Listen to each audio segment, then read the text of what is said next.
Hello friends, welcome to our new lecture. આજે છે 27 September અને આજના આ લેક્ચરમાં આપણે ડિસ્કસ કરીશું 27 સપ્ટેમ્બરના most IMP current affairs.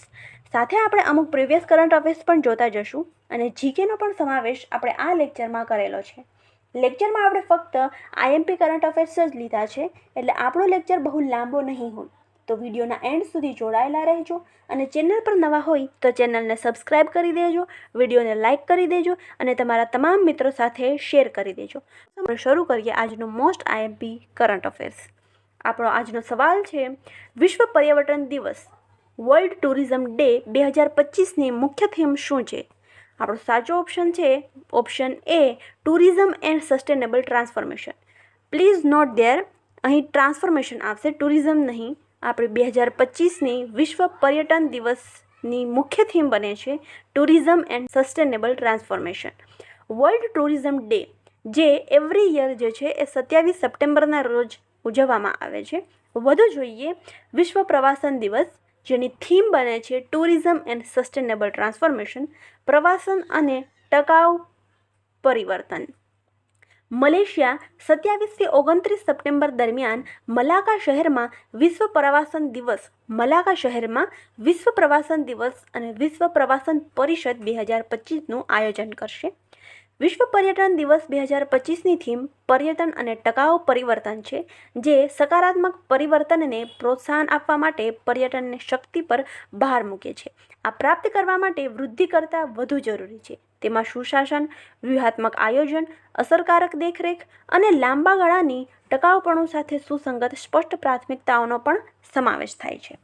World tourism day વિશે આપણે વધુ જોઈએ તો વિશ્વ પ્રવાસન દિવસ, જે દર વર્ષે 27 સપ્ટેમ્બરે ઉજવવામાં આવે છે, તે સંયુક્ત રાષ્ટ્ર વિશ્વ પ્રવાસન સંગઠનની પહેલ છે. 1970માં UNWTO કાયદાઓને અપનાવવાની જે યાદમાં ઉજવવામાં આવે છે. જો વર્લ્ડ ટુરિઝમ ડે જે છે એ પ્રથમ વખત 1980માં ઉજવવામાં આવ્યો હતો. ખાસ નોંધ કરતા જજો મિત્રો. નેક્સ્ટ પ્રશ્ન તરફ જઈએ તો સેકન્ડ, તાજેતરમાં ભારતીય નૌકાદળના પ્રથમ તાલીમ સ્ક્વોડ્રન ફર્સ્ટ ટ્રેન્ડ સ્ક્વોડ્રનના જહાજોએ કયા દેશમાં જે છે એ બંદર મુલાકાત લીધી છે? ખાસ નોંધ કરજો. તો એ છે કેન્યા. કેન્યાના મોમ્બાસા ખાતે જે છે એ હાલમાં આપણા જે ફર્સ્ટ તાલીમી સ્ક્વોડ્રન જે છે એ જહાજોના નામ પણ ખાસ નોંધ કરી લેજો, જેમણે જે છે એ કેન્યાના મોમ્બાસા ખાતે બંદર મુલાકાત લીધેલી છે. ભારતીય નૌકાદળના પ્રથમ તાલીમી સ્ક્વોડ્રનના જહાજ છે INS તીર, INS સુજાતા, INS શાર્દુલ અને ICGS સારથી. આ ચારેયના નામ ખાસ નોંધ કરજો. 25 સપ્ટેમ્બર 2025ના રોજ કેન્યાના મોમ્બાસા ખાતે જે છે એ બંદર મુલાકાત લીધી હતી. સંરક્ષણ સલાહકાર અને ભારતના કાર્યકારી ઉચ્ચ કમિશનર સાથે કેન્યા નૌકાદળ દ્વારા જે છે એ આ સ્ક્વોડ્રનનું ઉષ્માભર્યું સ્વાગત કરવામાં આવ્યું હતું. પોર્ટ કોલ એટલે કે જે બંદર મુલાકાત લીધી એ દરમિયાન બંને જે નૌકાદળના કર્મચારીઓ છે તેમણે સંયુક્ત તાલીમ પ્રવૃત્તિઓ, બીજું કે મેરીટાઈમ પાર્ટનરશિપ એક્સરસાઇઝ MPX અને પેસેજ એક્સરસાઇઝ આ સહિત વિવિધ વ્યાવસાયિક અને સામાજિક ક્રિયાપ્રતિક્રિયાઓમાં પણ ભાગ લીધો હતો. આ મુલાકાતમાં સંયુક્ત યોગ સત્ર, ભારતીય અને કેન્યા નૌકાદળ બેન્ડ દ્વારા સંયુક્ત પ્રદર્શન અને મોમ્બાસામાં સમુદાય આઉટરી પ્રવૃત્તિઓનો પણ સમાવેશ કરેલો છે. ફર્સ્ટ ટ્રેન્ડ સ્ક્વોડ્રન છે એની મુલાકાતનો ઉદ્દેશ્ય બંને નૌકાદળો વચ્ચે દરિયાઈ ભાગીદારી અને સહયોગ પ્રયાસોનો મજબૂત બનાવવો છે, જે સાગર અને પ્રદેશોમાં સુરક્ષા અને વિકાસ માટે પરસ્પર અને સર્વાંગી પ્રગતિની ભાવના પર ભાર મૂકે છે. નેક્સ્ટ જોઈએ ક્વેશ્ચન 3. તાજેતરમાં FIFA 2026 વર્લ્ડ કપના માસ્કોટ જાહેર કરવામાં આવ્યા છે. તેમાં મેક્સિકોનો માસ્કોટ શું છે? તો આપણો સાચો જવાબ બને છે ઓપ્શન એ, ઝાયુ.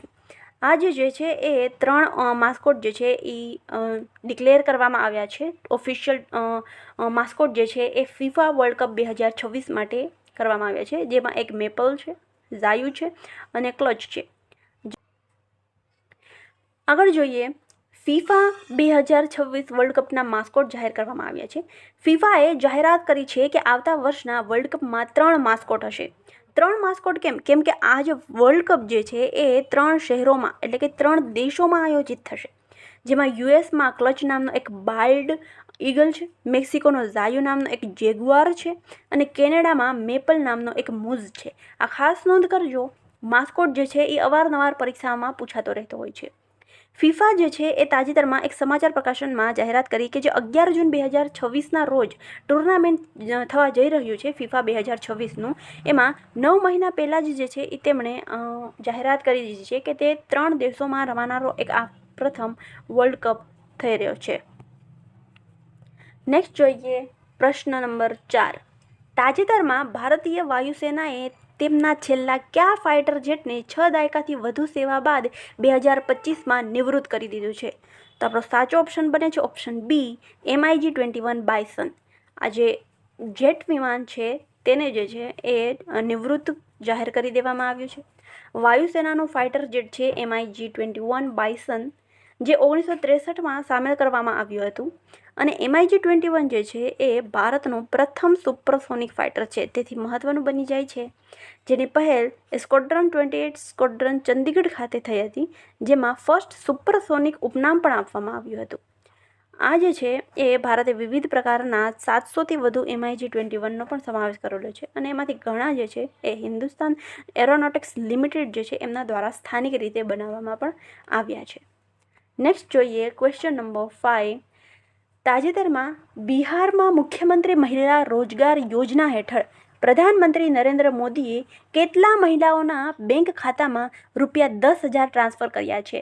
તાજેતરમાં જ હાલ એક જે છે એ બિહારમાં મુખ્યમંત્રી મહિલા રોજગાર યોજના એ જે છે એ ડિક્લેર કરવામાં આવી છે, જેમાં દરેક મહિલાઓના ખાતામાં ₹10,000 જે છે એ ટ્રાન્સફર કરવામાં આવે છે.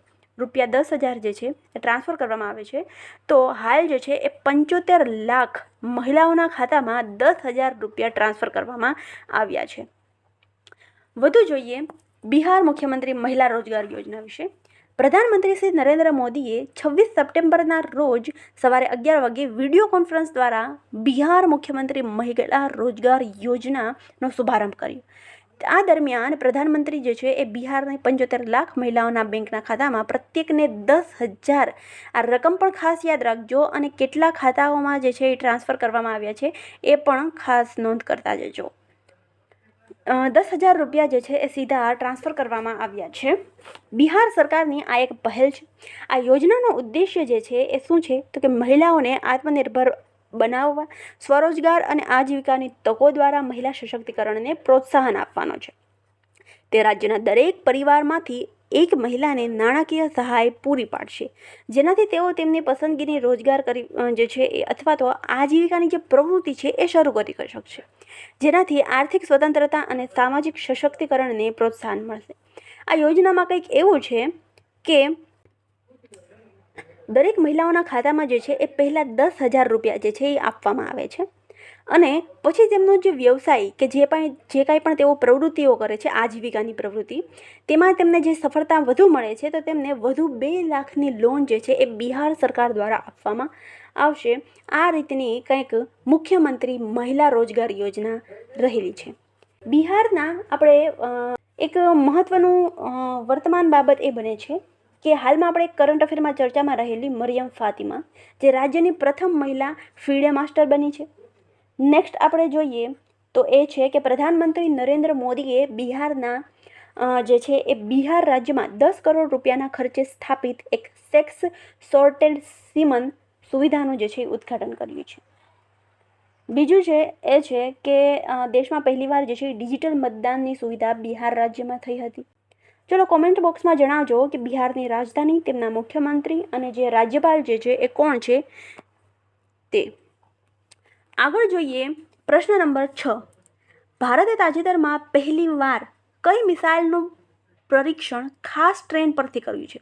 મિસાઇલનું પરીક્ષણ તો ઘણું થયું, પરંતુ આ પહેલી એવી મિસાઇલ છે કે જેનું પરીક્ષણ જે છે એ ખાસ ટ્રેન છે, રેલ માઉન્ટેડ લોન્ચ સિસ્ટમ જે છે એના દ્વારા કરવામાં આવ્યું છે. તો આપણો સાચો જવાબ બને છે ઓપ્શન ડી, અગ્નિ પ્રાઇમ. અહીં જે છે એ પિક્ચર આપણે દર્શાવેલું છે અગ્નિ પ્રાઇમનું છે, જેનું પરીક્ષણ જે છે એ ટ્રેન દ્વારા થયું છે. તાજેતરમાં ભારતે રેલ માઉન્ટેડ મોબાઈલ લોન્ચર સિસ્ટમની જે છે એ અગ્નિ પ્રાઇમ મિસાઇલનું પરીક્ષણ કર્યું છે. તેને જે છે એ કેનિસ્ટરાઇઝ્ડ લોન્ચિંગ સિસ્ટમનો ઉપયોગ કરી અને લોન્ચ કરવામાં આવ્યું છે. ખાસ ડિઝાઇન કરેલી જે ટ્રેન છે જે રેલ લાઇન દ્વારા જે છે એ દેશના કોઈ પણ ખૂણા સુધી પહોંચવા માટે સક્ષમ બને છે. અને અગ્નિ મિસાઇલ જે છે કે જેની રેન્જ કેટલી છે 2000 કિલોમીટરની રેન્જ રહેલી છે, એ ખાસ નોંધ કરશો. અને આ જે અગ્નિ પ્રાઇમ મિસાઇલ છે 2000 કિલોમીટર સુધીની સ્ટ્રાઇક રેન્જ જે છે એની માટેની છે. તો જે ડિઝાઇન કરવામાં આવી છે તે અદ્યતન સુવિધાઓથી સજ્જ છે. ભારત એના જે છે એ પસંદગીના ગ્રુપમાં એમાં સામેલ કરવામાં આવ્યું છે. અને આનું જે લોન્ચિંગ જે છે એ ઓડિશાના ચાંદીપુર ઇન્ટિગ્રેટેડ ટેસ્ટ રેન્જથી કરવામાં આવ્યું છે, એ પણ ખાસ નોંધ કરી દેજો. હવે આ જે છે એ કોણે ટેસ્ટ કર્યો છે? તો ખાસ નોંધ કરજો DRDO અને SFC દ્વારા જે છે એમનો દ્વારા ટેસ્ટ કરવામાં આવ્યો છે. અને ટેસ્ટ વિશે વધુ જોઈએ તો DRDO અને જે સ્ટ્રેટેજિક ફોર્સિંગ કમાન્ડ SFCએ સંયુક્ત રીતે 25 સપ્ટેમ્બર 2025ના રોજ અગ્નિ પ્રાઇમ મિસાઇલનું સફળતાપૂર્વક પરીક્ષણ પણ કર્યું છે. આ પરીક્ષણ રેલ આધારિત મોબાઈલ લોન્ચર સિસ્ટમથી કરવામાં આવ્યું છે. વધુ આપણે જોઈએ અન્ય અગ્નિ મિસાઇલ કઈ કઈ છે. તો એક તો આપણી થઈ ગઈ અગ્નિ, જે 700 થી 800 કિલોમીટરની રેન્જ ધરાવે છે. પછી અગ્નિ 2 જે 2000 કિમીથી વધુની રેન્જ ધરાવે છે. અગ્નિ 3 જે નોંધ કરતા જજો, અગ્નિ 3 જે 2500 કિમીથી વધુની રેન્જ ધરાવે છે. અને અગ્નિ 4 જે 3500 કિલોમીટર આસપાસની એક રેન્જ ધરાવે છે. અને 5000 કિલોમીટરથી પણ વધુ રેન્જ ધરાવતી આપણી એક મિસાઇલ છે અગ્નિ 5. નેક્સ્ટ જોઈએ પ્રશ્ન નંબર 7. ભારત ઓક્ટોબર 2025માં મધ્યપ્રદેશમાં કયા નામથી એક મેગા ટ્રાય સર્વિસ, આ ટ્રાય સર્વિસ એટલે કે જે આપણી સેના છે, નૌકાદળ અને વાયુસેના, જે આર્મી છે, નૌકાદળ અને વાયુસેના છે, એ ત્રણેયનું સમન્વય થઈ અને એક જે સર્વિસ આપવામાં આવી છે, ડ્રોન ડ્રીલનું આયોજન કરવામાં આવ્યું છે, તે છે આપણી try service, mega try service. તો તેનું આયોજન જે મધ્યપ્રદેશ દ્વારા જે છે એ કરવામાં આવ્યું છે, તેનું નામ શું છે? તો આપણો ઓપ્શન બને છે, સાચો જવાબ બને છે કોલ્ડ સ્ટાર્ટ. વધુ જોઈએ આ mega try service cold start વિશે. તો પશ્ચિમી સરહદ પર તણાવ વધી રહ્યો છે ત્યારે ભારત ઓક્ટોબરના પહેલા અઠવાડિયામાં તેની સૌથી મોટી ડ્રોન કેન્દ્રિત લશ્કરી કવાયત જે કોલ્ડ સ્ટાર્ટ જે છે એ શરૂ કરવા માટે તૈયાર છે. આર્મી, નેવી અને એરફોર્સ આમાં સામેલ છે. આજે ખાસ કરીને નોંધ કરીશું કે જે કોલ્ડ સ્ટાર્ટ જે કવાયત છે તે શેમાં કોનો સમાવેશ થાય છે? તો આર્મી, નેવી અને એરફોર્સ આ ત્રણેયની એક કમ્બાઇન એક્સરસાઇઝ છે. સામેલ કરતી આ ત્રિસેવા કવાયત છે. ત્રિસેવા જે છે એ કવાયત રહેલી છે, જેમાં માનવ રહિત હવાઈ પ્રણાલીઓ અને કાઉન્ટર ડ્રોન ટેકનોલોજીનું સખત પરીક્ષણ કરવામાં આવશે, જે નવી દિલ્હીની યુદ્ધ લડાઈની રમતમાં એક મહત્વપૂર્ણ ઉત્ક્રાંતિ દર્શાવે છે. 6 થી 10 ઓક્ટોબર દરમિયાન મધ્યપ્રદેશમાં સુરક્ષિત બેઝ માટે નિર્ધારિત આ કવાયત જે છે એ ટેકનોલોજી સંચાલિત ઝડપી હુમલાઓ તરફ જે છે ભારતના ઝડપી વલણને રેખાંકિત કરે છે. તે ઇસ્લામાબાદને તેની તીક્ષ્ણ હવાઈ ધાર વિશે એક સૂક્ષ્મ સંદેશ પણ પહોંચાડશે. 2000ના દાયકાની શરૂઆત, 2000ના દાયકાથી પણ જે છે આ શરૂઆત છે, જે મર્યાદિત આક્રમણ માટે રચાયેલી એક સમયે વિવાદાસ્પદ હતી, જે બખ્તરબંધ સિદ્ધાંતના નામકરણને પુનર્જીવિત કરી અને જે આ કોલ્ડ સ્ટાર્ટ જે છે એ આકાશ તરફ વળે છે. વધુ જોઈએ આપણે પ્રશ્ન નંબર 8, આપણો અંતિમ સવાલ. સ્વચ્છતા હી સેવા 2025 અભિયાનનો મુખ્ય ઉદ્દેશ્ય શું છે?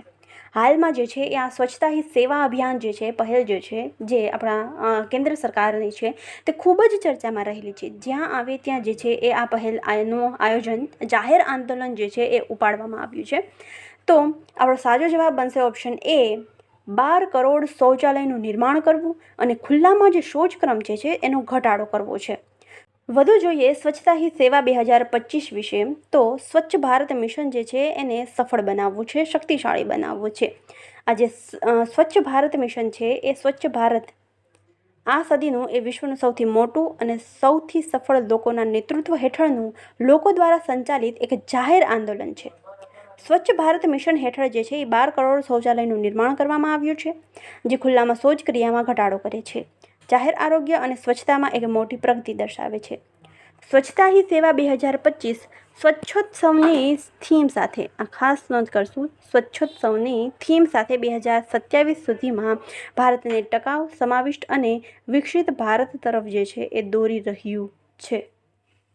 વધુ એક આજનો એક મહત્વનું કરંટ અફેર્સ આપણે નોંધી લઈએ તો ભારતે સપ્ટેમ્બર 2025માં કતાર દેશ છે તેમાં QR કોડ આધારિત એક UPI સેવા જે છે એ શરૂ કરી છે. વધુ જોઈએ તો આ UPI જે છે તેનો અર્થ શું થાય? યુનિફાઈડ પેમેન્ટ્સ ઇન્ટરફેસ એવો થાય છે. સપ્ટેમ્બર 2025માં NPCI ઇન્ટરનેશનલ પેમેન્ટ લિમિટેડ જે છે તેણે કતાર નેશનલ બેંક સાથે ભાગીદારી કરી અને જે QR કોડ આધારિત જે UPI સેવા છે એ શરૂ કરી છે. ભારતીય લોકો જે છે એ હવે કતારમાં UPI એપનો ઉપયોગ, કતાર જે છે એ આ ડિજિટલ ટ્રાન્ઝેક્શન સિસ્ટમને મંજૂરી આપનાર 8મો દેશ બન્યો છે. આગળના જે છે એ 7 દેશો વિશે ચર્ચા કરીએ તો પહેલા સ્થાન પર છે ભૂતાન, પછી ફ્રાન્સ, મોરિશિયસ, નેપાળ, સિંગાપોર, શ્રીલંકા અને સંયુક્ત અરબ અમીરાત. અને આપણો 8મો દેશ છે QR કોડ આધારિત UPI સેવા જે છે એ શરૂ કરનાર બને છે કતાર, કે જેમાં ભારતીય લોકો જે છે ને એ હવે આ દેશોમાં, ઉપરોક્ત દેશોમાં જે છે તેનો ઉપયોગ કરી શકે છે UPIનો. તો આ હતું 27 સપ્ટેમ્બર 2025ના રોજનું મોસ્ટ IMP કરંટ અફેર્સ. તો લેક્ચરને અહીં સુધી રાખતા આપણે આ લેક્ચરનો એન્ડ કરીએ છીએ. વિડીયો પસંદ આવ્યો હોય તો વિડીયોને લાઇક કરજો, ચેનલને સબસ્ક્રાઈબ કરી દેજો અને તમારા તમામ મિત્રો સાથે શેર પણ કરી દેજો.